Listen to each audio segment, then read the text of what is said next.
Olá, amigos, bom dia, tudo bem com vocês? Então, meninos, a partir desse vídeo nós vamos começar os estudos sobre os módulos C9, C10, 11 e 12.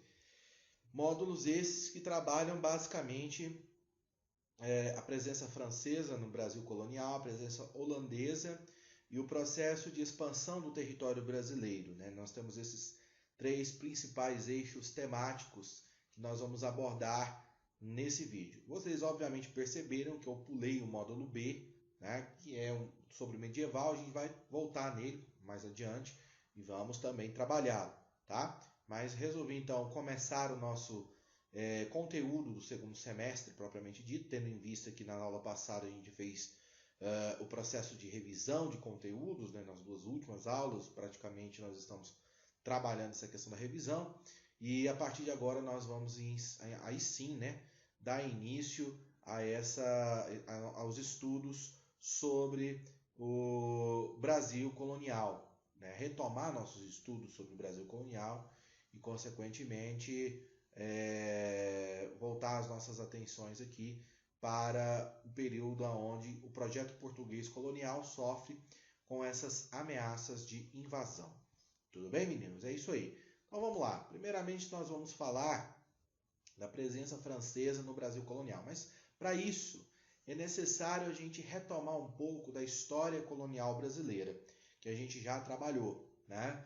Falamos ali já da descoberta, do período pré-colonial, do período da sociedade açucareira. Vamos retomar um pouco desse contexto para que a gente entenda quais são os fatos, quais são os elementos que levaram, né, que provocaram essa atração dos franceses, essa tentativa, melhor dizendo, de ocupação do território brasileiro, tá bom?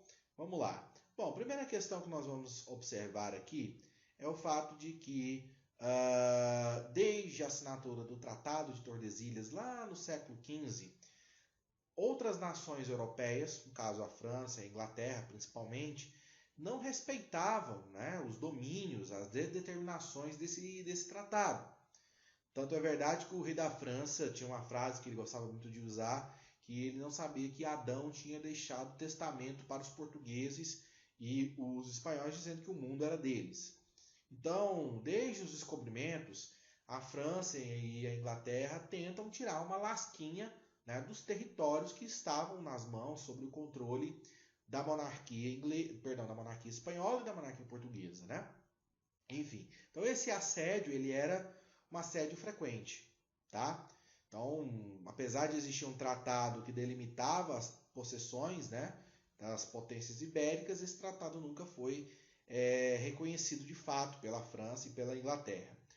Outra questão que nós temos que observar, no caso português, no caso do Brasil especificamente, nós vamos observar o fato de que Portugal, no início, né, na descoberta, até o estabelecimento do governo geral, nessas primeiras 3 décadas, de 1500 até 1530, Portugal não deu muita atenção, não deu muita bola, né, para o novo território que era o futuro Brasil.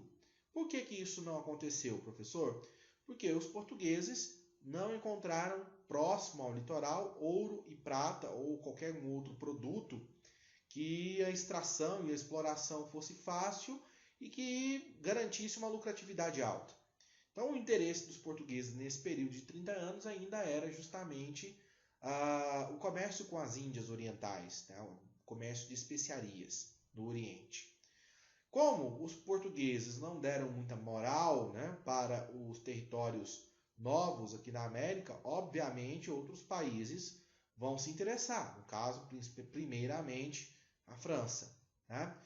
Professor, mas o que vai atrair a cobiça dos franceses em tentar estabelecer-se no litoral brasileiro? A disponibilidade de uma madeira que tinha valor econômico na Europa, que era o pau-brasil, né? Inclusive, madeira que deu nome, né, ao nosso país.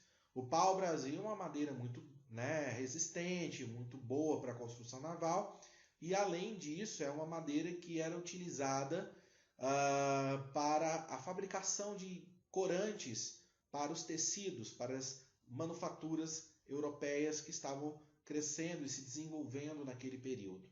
Então, o pau-brasil ele tinha um valor econômico que interessava os franceses, e isso fez com que os franceses começassem a frequentar a costa brasileira, né?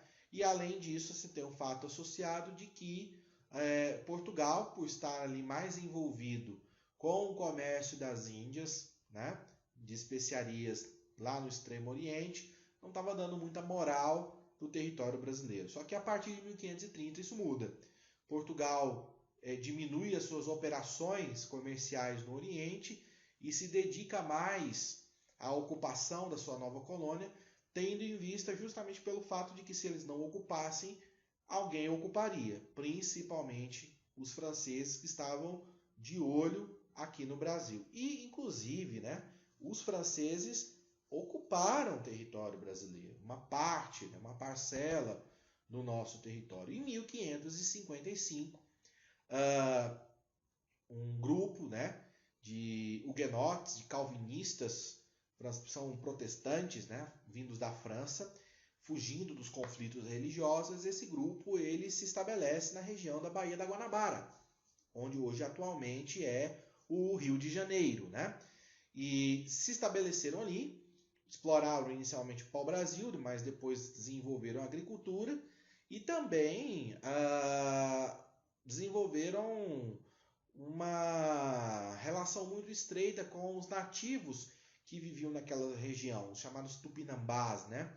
Povos nativos que ali viviam. Então, foi mais ou menos durante 14 anos que os franceses se estabeleceram, né, e permaneceram no litoral fluminense, no litoral carioca, ali na região da Baía da Guanabara. Em 1500,